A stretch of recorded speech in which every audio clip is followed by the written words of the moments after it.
Hello and welcome to बिटनिंग। Michael Saylor हमेशा ये कहता था कि किडनी बेच देना लेकिन बिटकॉइन मत बेचना। लेकिन अब वो खुद उसकी कंपनी जो है वो बिटकॉइन को बेच रही है। ऑब्वियसली जिन लोगों ने ये सोचा था 2020 से कि यार स्ट्रेटेजी कंपनी है माइकल सेलर कभी भी बिटकॉइन को नहीं बेचेगा, अगर वो बिटकॉइन को बेच रहा है तो बिटकॉइन का क्या ही फ्यूचर होगा। और पिछले कुछ दिनों में दो ऐसे इंपॉर्टेंट इंसिडेंट्स हुए हैं कि माइकल सेलर बिटकॉइन को बेच रहा है और बिटकॉइन के जो सबसे सेफेस्ट वॉलेट था कोल्ड कार्ड, उसका हैक होना। तो जिसमें आप सोचिए कि 100 बिलियन यूएस डॉलर से ऊपर जो है नुकसान हो चुका है, करीब 1600 के करीब एड्रेसेस हैक हो चुके हैं और अभी पता नहीं कितने हैक होना बाकी हैं। और ये कोई छोटा मोटा हैक नहीं है, लिटरली प्राइवेट कीज को गेस कर लिया गया है। मतलब एक होता है हैक कि आपके कुछ मॉलवेयर या कोई वायरस घुसा दिया उस सिस्टम में, समझ में आता है। लेकिन प्राइवेट की को घर बैठे मैं आपके गेस कर लूँ तो फिर गेम ही खत्म हो गई ना।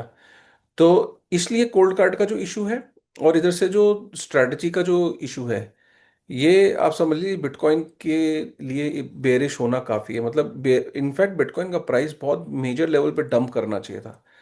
अब इसमें काफ़ी सारे लोग ये कह रहे हैं कि यार लिटरली ये दो बड़े एपिसोड हुए हैं कि माइक कि बिटकॉइन भी बेच रहा है माइक्रो स्ट्रैटेजी, जिसको कभी लोगों ने नहीं सोचा था। और इधर से वो भी कोल्ड कार्ड वाले इशू के बाद तो बहुत ज़्यादा डंप आना चाहिए, बट ऐसा हुआ नहीं। अच्छा, स्ट्रैटेजी कंपनी में मैं एक चीज और बता दूं कि जब माइकल सेलर ये बोलता है कि स्ट्रैटेजी कंपनी बिटकॉइन बेच रही, तो उसने आज ये क्लेरिफाई भी किया कि माइकल सेलर जब ये कहता है तो इसका मतलब ये नहीं कि वो बिटकॉइन को बेच रहा है। बिटकॉइन माइकल सेलर के पास अलग, उसके पर्सनल अलग हैं, और स्ट्रैटेजी एज अ कंपनी उसके बिटकॉइन अलग है। तो Strategy as a company bitcoin को बेच रही है, माइकल सेलर ने अभी भी अपने पर्सनल बिटकॉइन नहीं बेचे। माना ही जाता है कि माइकल सेलर के पास क्लोज टू 20,000 बिटकॉइन है, उसके खुद के पर्सनल जो उसके पास पड़े हैं। और जो स्ट्रैटेजी कंपनी है उसके पास तो सबको पता ही है, और पहली बार स्ट्रैटेजी कंपनी ने बिटकॉइन को बेचा। तो ये आज का मेन टॉपिक है। उसके बाद हम बाकी चीज़ों को भी कवर करेंगे वीडियो में। अगर आप पहली बार आए तो प्लीज़ ये वीडियो, ये जो चैनल है बहुत तामझाम और बहुत फ्लैशी चैनल तो नहीं है, आपको एंटरटेन तो नहीं करेगा, बट इतना ज़रूर है कि आपको एक डेली बेसिस पे कुछ ना कुछ आपको एक इन्फॉर्मेशन, चाहे वो एआई से रिलेटेड हो, क्रिप्टो से रिलेटेड हो, जियो पॉलिटिक्स से, और कोई इंडिया की रेगुलेटरी स्पेस से, क्लैरिटी एक्ट, दुनिया में रेगुलेशन में क्या चल रहा है, उससे रिलेटेड आपको ये इन्फॉर्मेशन ज़रूर देता है। एक टेक्निकल चीज़ को थोड़ा इजी तरीके से हम बताने की कोशिश करते हैं। तो प्लीज़ चैनल को पहली बार आए तो सब्सक्राइब जरूर कर लीजिए। This video is powered by Mudrex. Mudrex एक इंडियन क्रिप्टो एक्सचेंज है जहां पे आप अपनी क्रिप्टो की इन्वेस्टमेंट और ट्रेडिंग की जर्नी शुरू कर सकते हैं। मुद्रेक्स का वेबसाइट वर्जन और मोबाइल ऐप दोनों अवेलेबल है। सबसे पहले वेबसाइट पे चलते हैं। यहाँ डैशबोर्ड पे आते ही आपको मार्केट का एक क्विक ओवरव्यू मिल जाता है। यहाँ एक बहुत ही इंटरेस्टिंग फीचर है कॉइनसेट्स, जिसके अंदर आप एसआईपी स्टाइल में अलग अलग बास्केट्स के अंदर इन्वेस्ट कर सकते हैं।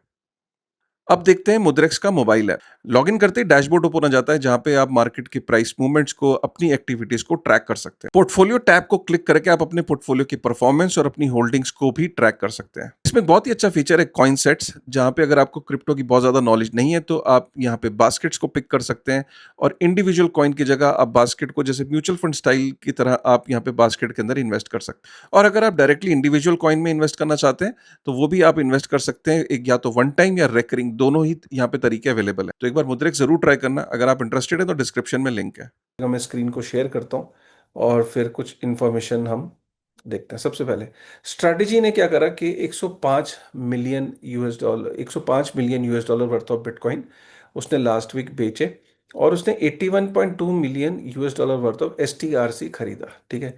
तो ये भी मैं समझाता हूँ कि इसका मतलब क्या है। एक तो क्या है कि कंपनी ने अब 1638 बिटकॉइन बेच दिए, और उसने 290 मिलियन यूएस डॉलर जो है वो रेज करे, अपना कॉमन स्टॉक भी सेल किया। तो उसने अपने शेयर्स भी बेचे, अपनी इक्विटी भी बेची, और उसने बिटकॉइन भी बेचा। अब इतने सारे पैसे से उसने करा क्या? इतने सारे पैसे से उसने ये करा कि उसने एक तो 104 मिलियन यूएस डॉलर जो है वो उसने बिटकॉइन बेच के बनाए, और 290 मिलियन यूएस डॉलर उसने अपनी इक्विटी बेच के बनाई।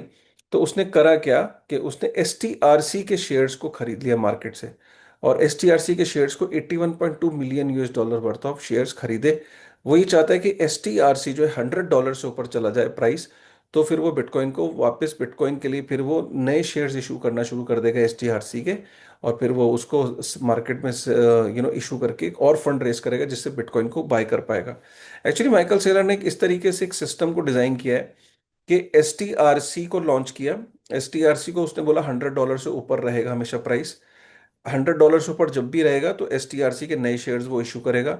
STRC वो शेयर है, इसको इशू करके वो एक फिक्स्ड रिटर्न देता है। ठीक है, करीब 10 से 12% के आसपास, 12% के आसपास रिटर्न होता है। तो लोग इस शेयर को खरीदते रहते हैं। इस शेयर को खरीदने के बाद जो माइकल सेलर के पास जो पैसा आता है, जब ये शेयर को बेच के, STRC के प्रेफरेंशियल स्टॉक को बेच के, इस पैसे से वो बिटकॉइन को बाय करता है। ये लूप चलता रहता है।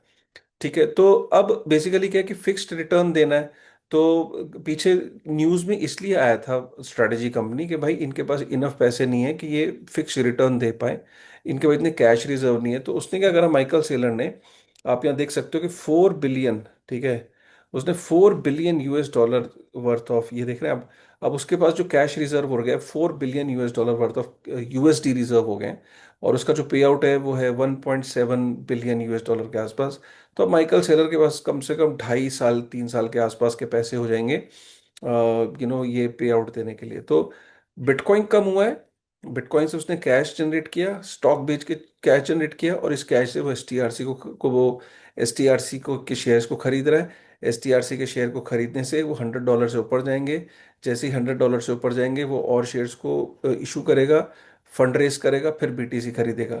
तो ये उसने एक लूप चला रखा है। अब इसमें ऑब्वियसली क्रिटिक्स भी हैं उसकी, इस तरीके को कुछ लोग अप्रिशिएट करते हैं, कुछ लोग अप्रिशिएट नहीं करते हैं। But all in all the whole point is कि स्ट्रेटेजी कंपनी ने इतना बड़ा बिटकॉइन बेचा, फिर भी बिटकॉइन का प्राइस पे कोई इम्पैक्ट नहीं आया। कोल्ड कार्ड का हैक हुआ, फिर भी इतना इम्पैक्ट नहीं आया। तो लोग, कुछ लोग ये भी कह रहे हैं कि यही वो साइन है कि इससे ज़्यादा बुरा बिटकॉइन के लिए नहीं हो सकता था, कि दो बड़े इवेंट हुए उसके बाद भी बिटकॉइन प्राइस में हिला नहीं। शायद यही बॉटम है। अभी कोई फाइनेंशियल एडवाइस नहीं, बट ऐसे जब भी पास्ट में देखा गया कि ऐसे इंसिडेंट होते हैं, तो और जब प्राइस नहीं हिलता, इससे नीचे क्या ही गया, तो फिर उसको बॉटम भी माना जाता है कई बारी। और हम यहाँ देख रहे हैं कि इस अनाउंसमेंट में वो कह रहे हैं कि अब हमारे पास $4 बिलियन USD रिजर्व हो चुके हैं, $250 मिलियन US। तो आप ये देख सकते हैं कि माइक्रो माइक्रो स्ट्रेटजी ने, माइकल सेलर ने यहाँ पे बोल रहा है कि when I say I never never sell your bitcoin, I speak as one saver to another. ये कह रहा है कि मैंने पर्सनल अपना कुछ नहीं बेचा है, कम वो कंपनी है स्ट्रैटेजी, और वो मेरा वॉलेट नहीं है। 2020 से बिटकॉइन को बाय कर रहे हैं, लेकिन कंपनी बिटकॉइन सेल कर सकती है। तो अब यू टर्न ले लिया बेसिकली। अच्छा, इधर से क्या है कि जो BIP 110 जो था, बेसिकली एक प्रपोजल था, एक सॉफ्ट फोक का एक प्रपोजल था, उसको विड्रॉ कर लिया गया है, क्योंकि जो कोल्ड कार्ड का अटैक हुआ है, तो लगा है कि ये सही टाइम नहीं है, तो इसको फॉरवर्ड कर दिया गया है। अब ये कब होगा, कब इम्प्लीमेंट होगा, इसकी आगे डेट डिसाइड होगी। बट ये जो बिटकॉइन के नेटवर्क पे सॉफ्ट फोक था, ठीक है, अप्लाई करने का जो प्लान था, उसको आगे कर दिया गया है। ठीक है। अच्छा, अभी बिटकॉइन की एक इंटरेस्टिंग डेटा आया है, उसमें ये कि कितना बिटकॉइन, जब से बिटकॉइन का नेटवर्क बना है, तो कितना बिटकॉइन खो चुके हैं लोग सेल्फ कस्टडी में। तो माना जाता है कि 1.57 मिलियन बिटकॉइन सेल्फ कस्टडी में लोग खो चुके हैं। लोगों से सेल्फ कस्टडी होती नहीं है, वो अपने वॉलेट्स में रखते हैं, वहां से खो देते हैं। और एक्सचेंजेस पे 1.51 मिलियन, तो दोनों ऑलमोस्ट बराबर हैं। टोटल बिटकॉइन जो अभी तक लूज हो चुका है वो 3.08 मिलियन बिटकॉइन हमेशा के लिए खो गया है, जो कभी वापस नहीं आएगा सप्लाई में। सीजी का ये कहना है कि स्टैटिस्टिकली, अगर हम स्टैटिस्टिक्स पे जाए, मतलब ये जो पिछला स्टैटिस्टिक्स मैंने शो किया, तो कह रहे हैं कि इस बेसिस पे तो एक्सचेंजेस पे रखना ज़्यादा सेफ है। वो कह रहे हैं कि बाइनेंस ने हमेशा, जब भी कुछ ऐसा उसके साथ एक दो बार अगर ऐसा इंसिडेंस हुआ भी है, तो उसने अपनी जेब से पैसे भरे हैं, तो ये ज़्यादा सेफर तरीका है एक्सचेंजेस पे रखना, सीजी का कहना है। ऑब्वियसली दुनिया की सबसे बड़ी एक्सचेंज चलाता है, तो वही कहेगा। 55% अमेरिकन का ये कहना है कि अगर क्लैरिटी एक्ट आएगा तो ये कंज्यूमर प्रोटेक्शन के लिए बहुत अच्छी चीज़ है। और वो ये कह रहे हैं कि 55% agree that they will feel more protected. तो कंज्यूमर का ये मानना है कि अगर क्लैरिटी एक्ट आएगा तो it is a good news for consumer. India ने global tax reporting framework launch कर दिया है। आप इसको ऐसे समझिए कि दुनिया में, इंडिया में जितने भी आप फॉरेन एक्सचेंजेस पे आप ट्रेड करते हो, तो फॉरेन एक्सचेंजेस पे अगर आप ट्रेड करते हो तो वो इन्फॉर्मेशन अब इंडियन गवर्नमेंट के पास मिल जाएगी। पहले नहीं मिला करती थी, तो लोग ट्रेड करते थे। बट 2027 में ये सारी इन्फॉर्मेशन उन्हें मिल जाएगी। कार्फ लागू हो गया है, और अब बाकी जैसे सब चीज़ों की इन्फॉर्मेशन मिलती है, वैसे ही इसकी भी इन्फॉर्मेशन अब मिलेगी इंडियन गवर्नमेंट। amazon जो है वो वार्निंग दे रहा है इंडियंस को, वो कह रहा है कि जो एआई की वजह से स्कैम्स बहुत ज़्यादा बढ़ रहे हैं, need to be very careful. 300 million fake reviews जो हैं वो हटाए गए हैं। 70,000 से ज़्यादा फिशिंग वेबसाइट्स को हटाया गया है, और एक 14,000 स्कैम्स जो हैं फ़ोन से रिलेटेड जो लिंक्ड हैं उनको उनको भी एआई जो एआई रिलेटेड जो स्कैम्स हैं वो बढ़ते चले जा रहे हैं। Guys, B very careful. खासकर ये जो कोल्ड कार्ड का अटैक हुआ इसके बाद तो you need to be very careful. Future में इस तरह के अटैक्स बढ़ते चले जाएंगे। बाइनेंस के एपैक हेड का कहना है कि इंडिया को अपना आईएनआर स्टेबल कॉइन लॉन्च करना चाहिए, बजाय इसके कि उनको डॉलर बैक्ड स्टेबल कॉइन पे रिलाई करना चाहिए। एंथ्रोपिक जो है वो एक नेशनल सिक्योरिटी थ्रेट बन गया है, और चाइना ने उसको बैन करने की बात करी इधर से। बड़ी अजीब सी बात है कि एक ऐसी कंपनी जिसको अमेरिका भी लाइक नहीं कर रहा और चाइना भी लाइक नहीं कर रहा, तो एंथ्रोपिक जाए तो जाए का।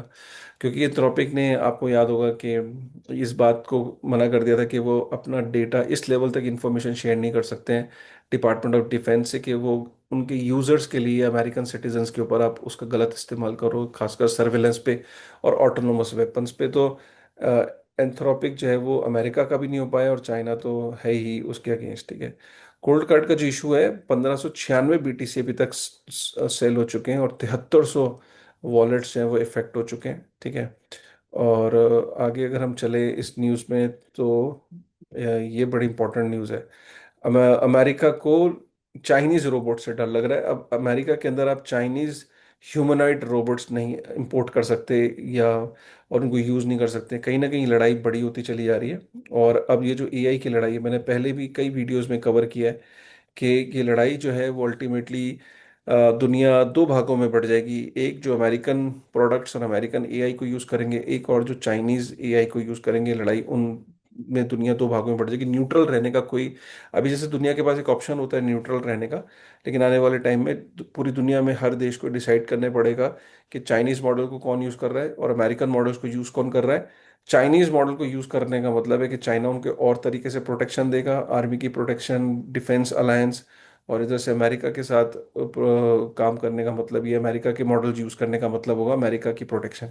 इस तरीके से मैं सिस्टम को देख रहा हूँ, क्योंकि अल्टीमेटली चाइना ये कह रहा है कि अभी अमेरिका ने ये भी बोल दिया कि जो डेटा सेंटर्स के जो कंपोनेंट है जो यूज़ होते हैं वो चाइना से नहीं आएंगे। तो क्लियरली ये है कि American AI versus Chinese AI, इस तरीके से दुनिया जो है वो दोनों भागों में बढ़ती दिख रही है। अब दुनिया को डिसाइड करना होगा वो किसका साथ देंगे। ठीक है। चलिए, मिलते हैं फिर से एक नई वीडियो में। तब तक के लिए आज का कैसा लगा आपको एक बार कमेंट करके बताइए। Thank you very much.